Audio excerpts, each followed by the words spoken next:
असताना दत्ताला सांगितलं, दत्ता तुझी डाळिंबाची बाग उत्तम आहे, तुझी केळी उत्तम आहे, तुझी द्राक्ष उत्तम आहे, तुझा ऊस उत्तम आहे. आता फक्त तुझा असून चालणार नाही, माझ्या शेतकऱ्यांचं देखील सगळ्यांचं तसं झालं पाहिजे. त्याकरता निधी लागेल, तो देण्याची जबाबदारी ह्या अजित पवारची.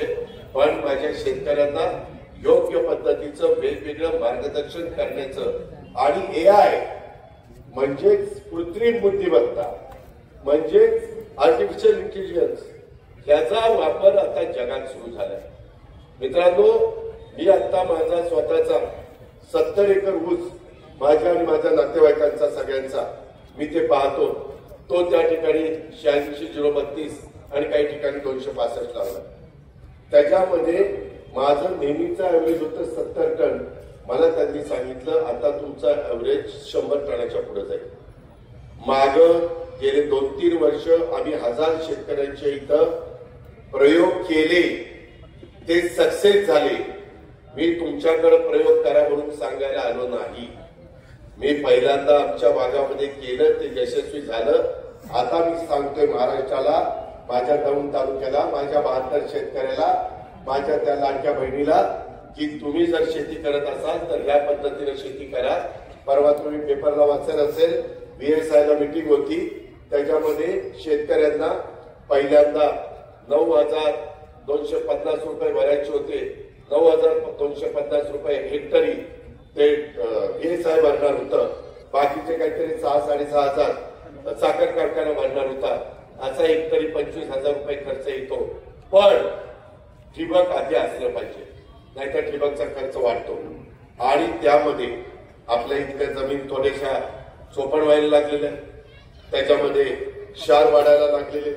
आपल्या इथलं नदीचं पाणी आता आम्ही सिवरेज ट्रीटमेंट प्लांट मोठ्या प्रमाणात बसवतो.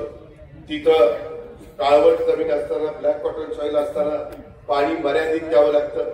मित्रांनो, तिथं ते मशीन तुम्हाला सांगतं की आज पावसाची परिस्थिती आहे, आज पाणी देऊ नका. ज्या दिवशी वापसा असतो त्यावेळेस ते मशीन सांगतं आज 15 मिनिटच पाणी चालू ठेवा.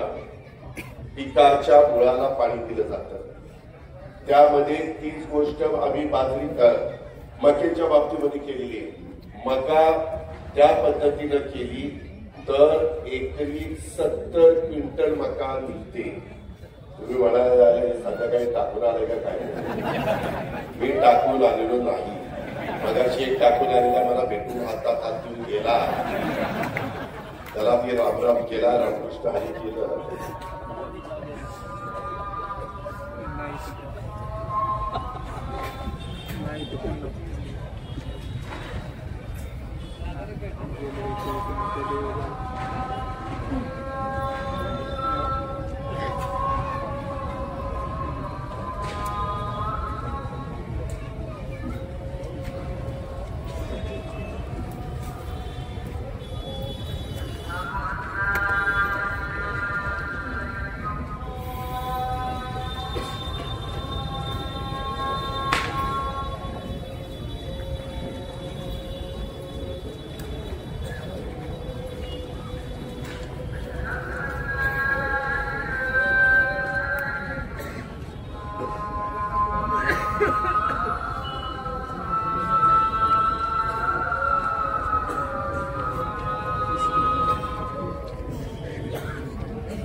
की स्थानिक स्वराज्य संस्थांच्या निवडणुका अजून घ्यायच्या, दम घेऊन राव, तोपर्यंत दम निघून जाईल. जरा कळ काढ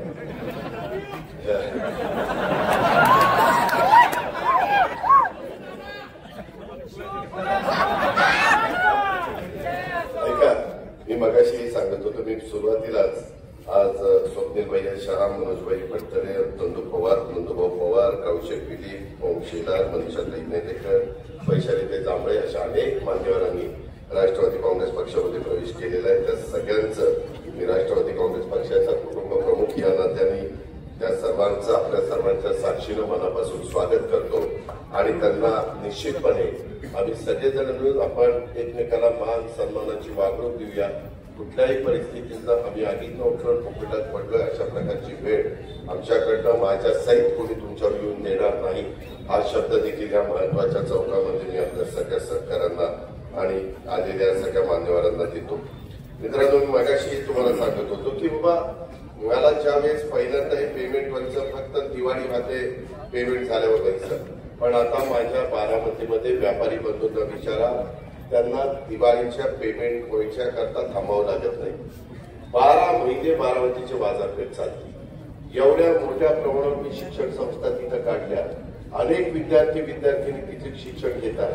तुम्हाला आश्चर्य वाटेल, ज्या शहरामध्ये आज वेगवेगळ्या संस्था आहेत त्याच्यात 1.5 लाख विद्यार्थी शिक्षण घेतात. 1.5 लाख. एवढी मुलं मुली, त्यांचे पालक, ते बाहेर येतात, ते तिथं राहतात, त्यांची डिमांड, या सगळ्या गोष्टी त्याच्यावर बारामती बदलत चाललेली आहे. मगाशी स्वप्नील भैयाकडे कुणीतरी बोलताना म्हणाल, काही म्हणतात बारामतीचा विकास आहे, इतरांचा विकास, असं नाही. मी सगळ्यांना मदत करत असतो.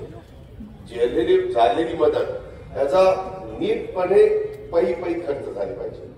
तुम्ही बघा, मागच्या काळामध्ये वीर धवलचे वडील बाळासाहेब जगदाळेंनी त्याच्यामध्ये तो कारखाना सहकारी तत्वावर आता होऊ शकत नाही म्हटल्यानंतर त्यांनी खासगी कारखाना करण्याच्या करता विलासरावांनी त्यांना सांगितलं आणि मग इंदिराजींनी आणि वीर धवलनी त्याच्यामध्ये आम्हा लोकांची मदत घेतली. तो कारखाना उभा राहिला. काय होतो तिथं? आज त्या भागातल्या रस्त्यांची क्वालिटी कशी, आज तिथले डिवायडर कसे, आज तिथली झाडं कशी, हे असं होत नाही. पैसा नुसता दिला की पोपटराव सगळं होत नाही. त्याकरता कष्ट घ्यावे लागतात, मेहनत घ्यावी लागते. सकाळी 6 वाजल्यापासून उठून काम करावं लागतं, तर तिथं काम होतं. अडचणी समजून घ्याव्या लागतात. काम करताना सगळ्यांना बरोबर घेऊन आपण काम करावं लागतं. त्याच्यामध्ये दुजाभाव करून त्या ठिकाणी चालत नाही. मला तर या कार्यक्रमाच्या निमित्तानं विशेषतः पोलीस खात्याला सांगायचंय की दौंड पोलीस स्टेशनचा गैरवापर, खोटे गुन्हे दाखल करणं यावरती सत्यता पाहूनच कारवाई करावी. नाहीतर उगीच अजित पवारचा फोन आलाय, त्याच्यावर घ्या ऍक्शन, असं नाही. अजित पवार उपमुख्यमंत्री असला तरी त्यानं पण नियमाप्रमाणेच वाचलं पाहिजे. त्यांनी पण घटनेचा आदर केला पाहिजे, संविधानाचा आदर केला पाहिजे, त्याच पद्धतीने त्याचं काम असलं पाहिजे. हीच गोष्ट बाकीच्या सगळ्यांना लागू. त्याच्यामुळं जो काही अशा प्रकारचा त्रास देण्याचा प्रयत्न केला तर लोक ते फार सहन करत नाही. ही पण गोष्ट आपण सगळ्यांनी या निमित्तानं ध्यानात घ्या. आणि हे सगळं होत असताना मी अनेक प्रकारच्या रस्त्याला दौंड तालुक्यामध्ये निधी दिलेला आहे. पीएमआरडीचा पण निधी दौंड तालुक्याला आलेला आहे. त्याच्यामध्ये वेगवेगळ्या पद्धतीनं आम्हाला आता पुढे टप्प्यात जर शक्य असेल तर जसं मांजरा, गोदावरी, त्याच्यामध्ये सिंधफणा, त्यामध्ये तापी, या नद्यांना तिथं बॅरेजेस केलेले, छोटे छोटे धरणं, आणि त्याच्यातून तिथं मोठ्या प्रमाणात शिवार पोलिसाखाली आलं. आपल्या इथलं जे काही हे केटीवेर आहे, ते केटीवेरची अवस्था आता खूप जुनी झालेली. त्याचं रूपांतर आता काही आम्ही मराठवाड्यामध्ये बॅरेजेस मध्ये केलं आणि त्याच्यातनं त्याचा फायदा झालेला. अशा पद्धतीने आपल्याला करावं लागेल. मगाशी स्वप्नील भैया का कोणीतरी म्हणालं की बाबा आमच्या इकडं लोक जातात दर्शनाच्या करता सिद्धटेकला. अनेक लोक महाराष्ट्रात येतात. काही तर 24 तासात अष्टविनायकाचं दर्शन घेण्याचा संकल्प सोडतात आणि ते मोरगाववरून सुरुवात करतात आणि शेवट पुन्हा मोरगावला करतात. त्याच्यातली 5 तर देवस्थानं आपल्याच पुणे जिल्ह्यामध्ये. त्याच्यातलं एक सिद्धटेक जवळपास पुण्यातच असल्यासारखं, फक्त नदी ओलांडण्याची तिथं आहे ते अहिल्यानगर मध्ये, कर्जत तालुक्यामध्ये आणि 2 पालीला आणि तिकडं महाडला. अशा पद्धतीने यंदाच्या वर्षी या अष्टविनायकाला लेणे जरी सोडलं, कारण ते केंद्र सरकारच्या ताब्यात आहे, पुरातत्व विभागाच्या, पण लोकांचं पांडुरंगाचं दर्शन घ्यायला देखील लोक मोठ्या प्रमाणात जायला लागलेली. त्याच्यावर पालखी मार्ग आपण उत्तम केले. आता तिकडं काही जण मोठ्या प्रमाणावर अष्टविनायकाला जातात, तिथंही आपण चांगल्या पद्धतीच्या सुविधा देतो. जवळपास 150 कोटी रुपये आपण खर्च करतो. मी त्यांना सांगितलं हे 150 कोटी रुपये 7 ठिकाणी कमी पडले तर सांगा, आपण आणखीन देऊ. योग्य ठिकाणी पैसे देण्याची आपली तयारी, आपल्याला काही अडचण नाही. त्यामध्ये कोल्हापूरला आणि वळूला जे छत्रपती संभाजी महाराजांनी आयुष्यामध्ये एक देखील लढाई हारली नाही. छावा चित्रपट आल्यानंतर संभाजी महाराजांचा इतिहास अनेक नवीन पिढीला कळाला की छत्रपती संभाजी महाराज एक शौर्यवीर कसा योद्धा असू शकतो, शौर्य कसं दाखवू शकतो, एकही लढाई न हारलेला राजा हा कसा असू शकतो, त्याचं मूर्तिमंत उदाहरण म्हणजे छत्रपती संभाजी महाराज. आणि त्यांचं एक चांगल्या प्रकारचं स्मारक करण्याच्या करता 350 कोटी रुपयाचं काम तिथं आम्ही चालू केलेलं.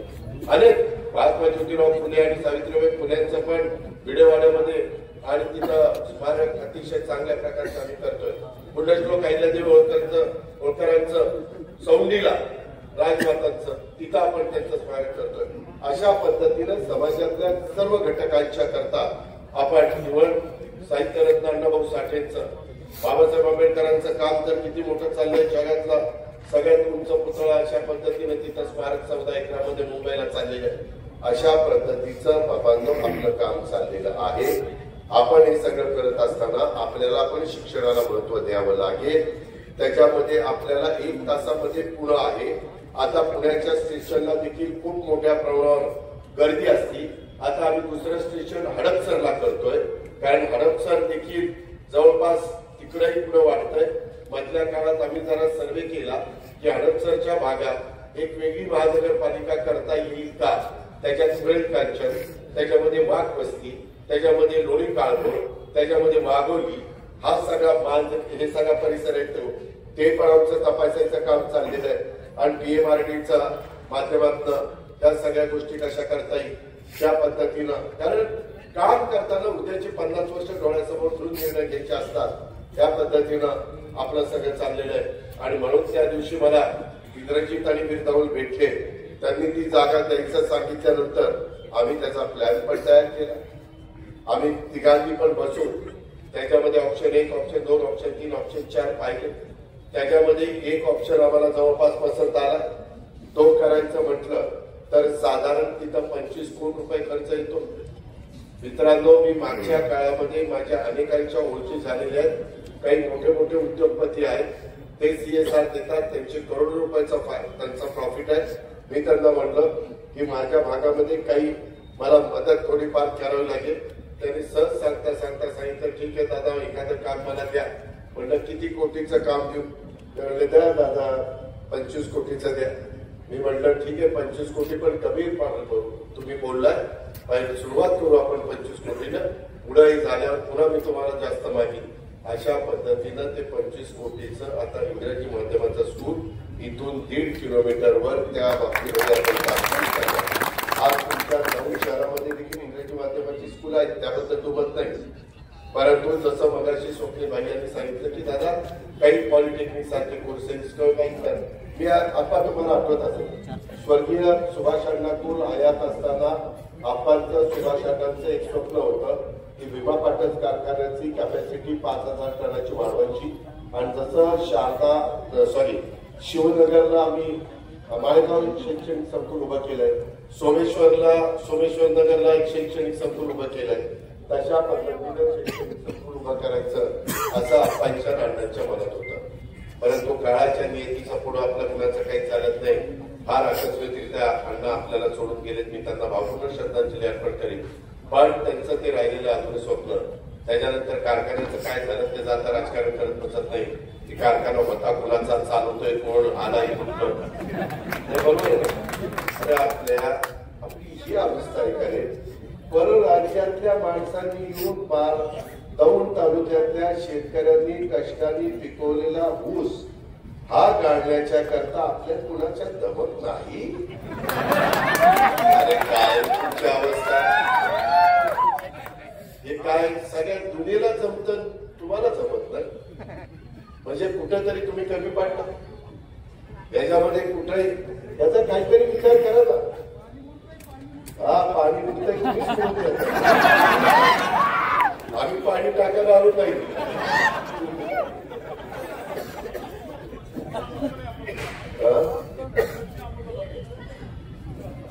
ठीक आहे, आता शेवटी आपले जात आपले जोड. मित्रांनो, शेवटी आपल्या भागातल्या मुलांच्या मध्ये, मुलींच्या मध्ये, कर्तबगार माणसांच्या मध्ये कर्तृत्व आहे, सगळं काही आहे. फक्त योग्य पद्धतीची संधी योग्य ठिकाणी योग्य लोकांना द्यायची असते. आणि मग मुलीच म्हणत बसायचं नाही. मी तिथं ज्या काही सुधारणा करतो बारामतीमध्ये, मी अक्षरशः मला वाईटपणे घ्यावं. पिंपरी चिंचवडमध्ये तुम्हाला आठवत असेल, जुना पुणे मुंबई रस्ता रुंद करताना मी तो होता 2 पदरी, तो मी केला 8 पदरी. 8 पदरी करताना मला काही घर काढावे लागले नसते, काही तिथं अनधिकृत बांधकामं काढावी लागली नाही, परंतु आम्ही त्यांची पर्याय व्यवस्था केली. उद्याच्याला आपल्या इथं देखील ज्या बारक्या बारक्या गल्ल्या आहेत तिथं फायर ब्रिगेड तरी गेला पाहिजे ना, तिथं अँब्युलन्स तरी गेली पाहिजे ना. उद्याच्याला कुणाच्या घरामध्ये रात्री अपरात्री काही कोण सिरियस झाला तर काही पण घडू शकतं ना. कसं तिथं जायचं गाडीनं? त्याच्याकरता पूर्वीचा काळ वेगळा होता बाबांनो. त्यावेळेस वाहनं कमी होती, बैलगाड्या चालायच्या, टांगा घोडा चालायचा. आता परिस्थिती ती नाहीये. परवा दसऱ्याला माझ्या बारामतीमध्ये 2300 गाड्या 4 चाकी विकल्या गेल्या. 2300 गाड्या आल्याच ना तेवढ्या रोडवर. मग रोड मोठे करायला नको? त्याच्या संदर्भामध्ये पब्लिक सर्व्हिस ट्रान्सपोर्ट चांगली करायला नको? त्याच्यामध्ये मेट्रोच्या बद्दल, मेट्रो अजून आपल्याला यायला वेळ आहे, परंतु लोकल ही आपल्याला चालू करावी लागेल. त्या ट्रिपा आपल्याला वाढवाव्या लागतील. त्याच्याकरता वेळ पडली तर मी वैष्णवी साहेबांच्याकडे जाईल. पण तुम्ही पण चांगल्या नेतृत्वाचा स्वीकार केला पाहिजे. आज अनेक वर्ष एका पक्षामध्ये स्वप्नील मी बघत होतो, त्याचं बोलताना त्या ठिकाणी मन दाटून आलेलं होतं. आवाज त्याचा थोडासा वेगळ्या पद्धतीचा आला होता. माणसाला वाईट वाटतं की ज्याचं आम्ही इतकं दानाचं मोठं करायला अक्षरशः हातावरच्या बोर्डाला जसं आपण जपतो तशा पद्धतीने जर ते जपलं आणि आज काय अवस्था झाली. पण आपल्याला विकास करायचा. मी शब्दाचा पात्र आहे, मी त्याच्यामध्ये कामाचा माणूस आहे, मी बेकामाचा माणूस नाहीये. तुम्ही माझ्या कुठल्याही संस्था बघा, आज मी ती चांगल्या पद्धतीने चालवतोय. मला आता नाईलाज असतो, माळेगाव कारखान्याला चेअरमन व्हावं लागलं. काल मी 3450 रुपये भाव काढला. अजून 100 रुपये जास्त निघाला असता, परंतु मागच्या वेळेस आम्ही भोजनला 1.5 रुपयाची सवलत दिलेली होती, ती यावेळेस अजून आम्हाला देता आली नाही. नाहीतर पोपटराव 3550 रुपये भाव दिला असता. सगळी सोंग करता येतात, पैशाचं सोंग करता येत नाही. आणि त्याच्यामुळे दूध संस्था चालवत असताना, मार्केट कमिटी चालवत असताना, खरेदी विक्री संघ चालवत असताना, नगरपालिका चालवत असताना, मी माझ्या बारामतीच्या नगरपालिकेचे रोड आणि बाकीच्या सुविधा बघा, पाण्याची सोय कशा पद्धतीने केली बघा, तिथं लोकांना बसायला विसायला संध्याकाळच्या वेळी कसं केले बघा. आता बऱ्याचशा बारामतीतल्या सुना ह्याच्या आधी म्हणायचं इकडे कशाला आले, आता म्हणतात फार चांगलं झालं मी बारामतीत आलो. एवढं व्यवस्थितपणे सगळं कायदा सुव्यवस्था व्यवस्थित, कुणाची दादागिरी गुंडगिरी दहशत चालू देत नाही. कोण असेल किती मोठ्या बापाचा तू तुझ्या घरचा, इथं गरीब असू श्रीमंत असू मध्यमवर्गीय असू, ज्याने त्यांनी मानाने राहावं, मानाने जगावं, स्वच्छतेला महत्व द्यावं, आपला आपला धंदा चोखपणे करावा. या बोटाचा तुका त्या बोटाला, त्या बोटाचा तुका या बोटाला चालणार नाही, याची टोपी त्याला, त्याची टोपी याला चालणार नाही. या पद्धतीनं मित्रांनो, कधी कधी माझा जरा कडक स्वभाव काहींना वाटतं याला चिडलाय का काय, पण माझा आवाजच तसा. आता आईबापाने जन्म दिला, आवाजाला मी काय करू, असं नाही बारीक आवाज, त्याला काय करायचं. पण मी